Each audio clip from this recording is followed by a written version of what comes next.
Hello, my name is Mikal Lyck. I'm the founder of Mikal Lyck and the designer of the Phantom the card game. In the Phantom the card game you play one or two player cooperatively as the Phantom or Diana and play through some of the most exciting adventures from the comic books. It got successfully funded on Kickstarter last year and is now available online. Now this is how you play the Phantom the card game. You choose different adventures. This time I'm playing one of the adventures in the base box called Year 1, and I am currently at part 2, the mission part 2, and it basically says that I need to destroy this slave camp, and to destroy the slave camp I need to put 7 of these destruction tokens. Right now there's only 5, and there's also an enemy in play, and you play through turns, and every turn is built on these 6 phases.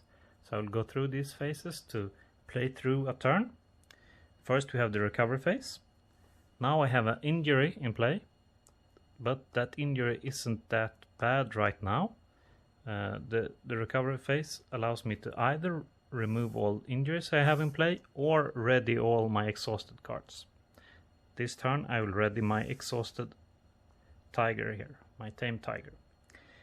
Then I go to the next part, that is the destiny phase. Here is the destiny deck. This is basically all the bad things that can happen, and every turn you have to reveal a new card unless stated otherwise, but this is a normal part. So we got a slave girl, and the slave girl, we don't want to accidentally hurt them, so we need to free them before we can fight this enemy here. And to free them, either we have to exhaust an ally or pay 2 of these good mark tokens.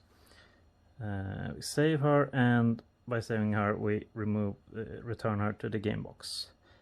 Yes, that's what we were reading. Then we go to the preparation phase. Draw cards until you are at your hand limit.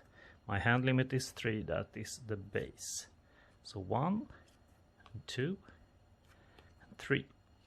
So I got another ally. I have 1 ally here, 1 ally here, and I got an item, and I got an action. So how do you use these cards? Well, you could use them in 2 ways. Either you pay what's in the top left side, and black means you have to return that kind of resource token to the supply, or you can discard the card and then you would gain the token that are in the top right corner. Green means gain. So what are they doing, the actual cards? This is an ally, so it would stay in play. And every time I exhaust it and pay 1 of the diamond means any kind of resource token. So I exhaust him, pay any kind of resource token, and then I would gain a good mark token. Okay. This one costs any resource token to play. I discard this from play, and then I can ready any card. Okay, sounds good. Costs any kind of resource token. Action, discard it from play, and then I get to peek at the top card of any deck, like Destiny deck, Injury deck, or Player deck. Place it back on top, so I will face down, so I will just see what it is, and then I will gain a resource of any kind. Well, that sounds good, because yeah, that was the preparation phase. I got the cards. Now we get to the adventure phase, and here is where you do all the stuff. You could do in any order, discard to gain the benefit, and you can play cards, you can activate cards you have in play, and you can initiate combat. And initiate combat, that costs 1 of these skull mark resource tokens, and then you would get 1 initial damage and do a card check and gain that much. Card check I can go through soon.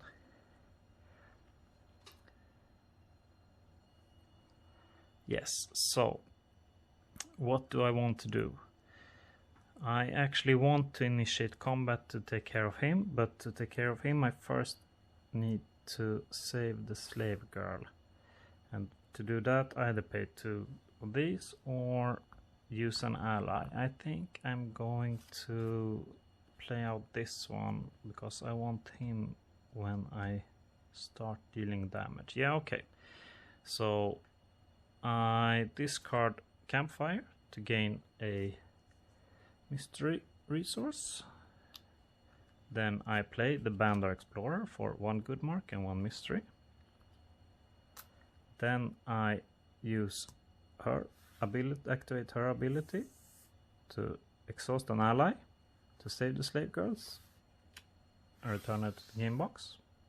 Nice, now I can attack him, but I need one of these skull tokens. I don't have that, and discarding this won't give me this. But if I pay this good mark, I can play this. Then I can activate it by discarding it from play, peek at the top card of any deck, place it on top and face down, and gain a resource of my choice. I will look at what would happen if I attack. Oh, this is a lot of skulls. That is good. I will keep that there and gain a skull mark token. So let's go into the combat. Initiate combat. Returning 1 skull mark token to the supply. I get 1 base combat value. Then do a card check. And card check is check the top card of your deck, look at the costs, and then there's this calculation, and here is for every skull mark I see, I get 1 extra combat value. So 1, 2, 3, 4. I can then deal 4 damage to this slave captor. I have this 3 and 4. And he has 4. And this card give him +2, so 6. And this was 6, so that means I defeat him. And then I put him to the resolve pile. And when I defeat an enemy, I can see if I get any loot. Then again, I do a card check, and for each skull it's worth 3 points, and for each good mark it's worth 1 point. Let's see. So this have 1 skull and 1 good mark, and this one doesn't give me anything, so 4. And it's a slave captor. 4. Too bad, it didn't give me anything. Well, better luck next time. And all the shown cards is always on the discard pile.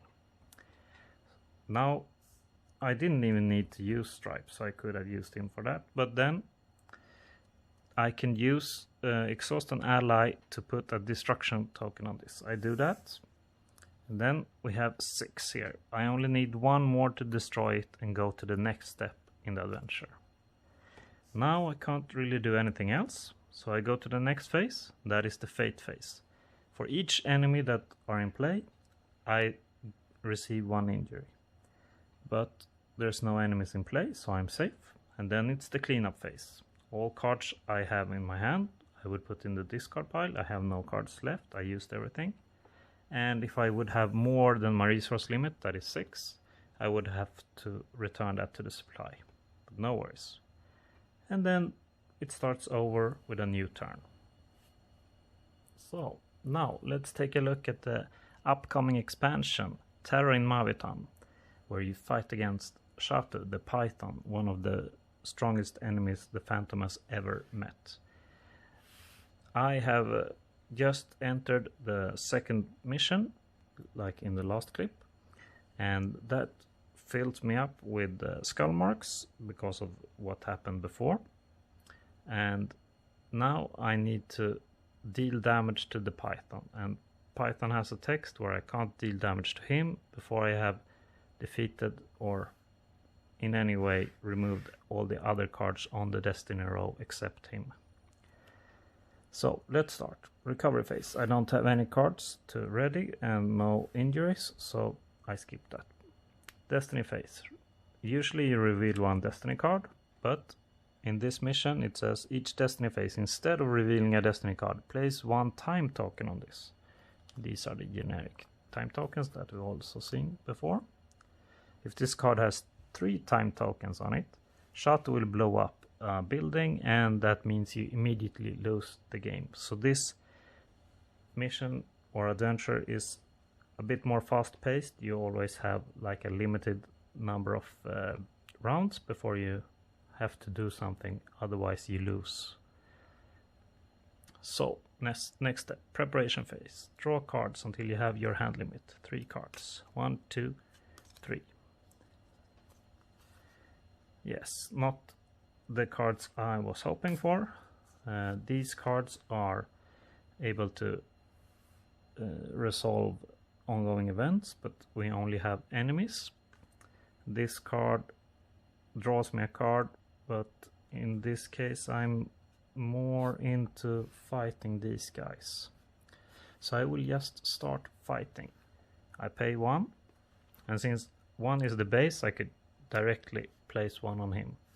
These guys have 4 health each, but they have the new keyword that's called tough, and when I'm playing on normal, that means I can only place 2 of these wound tokens on each of these during each combat, but 1, and then I do a card check. Whoa, this looks like a different card, and that is because I earlier unlocked the side mission that is the big new thing in this expansion, and that means as long as I am on this side mission, I need to shuffle this into my player deck before each game, and when I draw her, she becomes an enemy that I want to fight, and if I defeat her, I can gain the loot that are part of this side mission, and if I don't defeat her, she will remove all my resources instead of dealing damage. So, but because I revealed her and placed her here, the next card will be my shown card during the combat check. This does not have any skulls or wild, so it will not give an extra damage. Then I will do a new attack. I don't have to place this out right now. I can first see what the card will be. This is a wild symbol, and that means I can choose that this is shown as a skull. That would mean I can place 2 damage, and I want to do that. So I place that on the terrorists, on the one that's already taken damage, and then I do 1 more attack.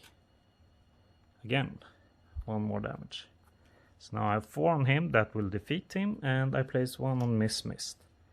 So this guy is defeated, and since this guy says when it's defeated he's set aside because he can be rejoining the battle in later stages of this adventure, I will place him to the side, and I will check if I would get any loot.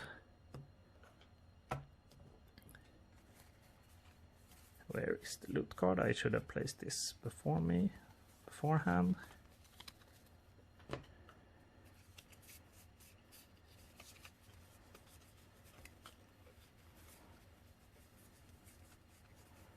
Here it is.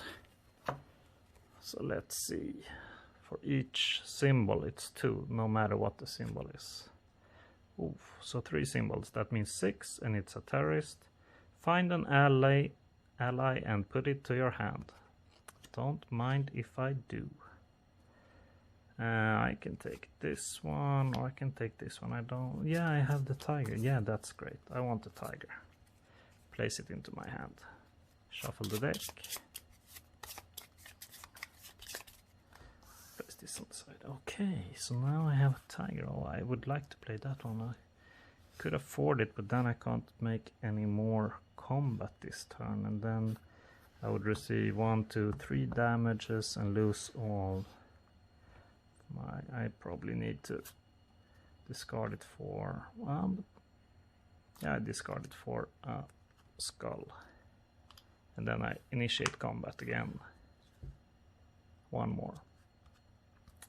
Yes, and I place that on Missed, and I'm gonna stop it there because it's just a sneak peek. and this is coming soon to Kickstarter, and it is a full new adventure with new mechanics like tough and side mission, and I really enjoy it because it's a bit quicker than the original 3 adventures.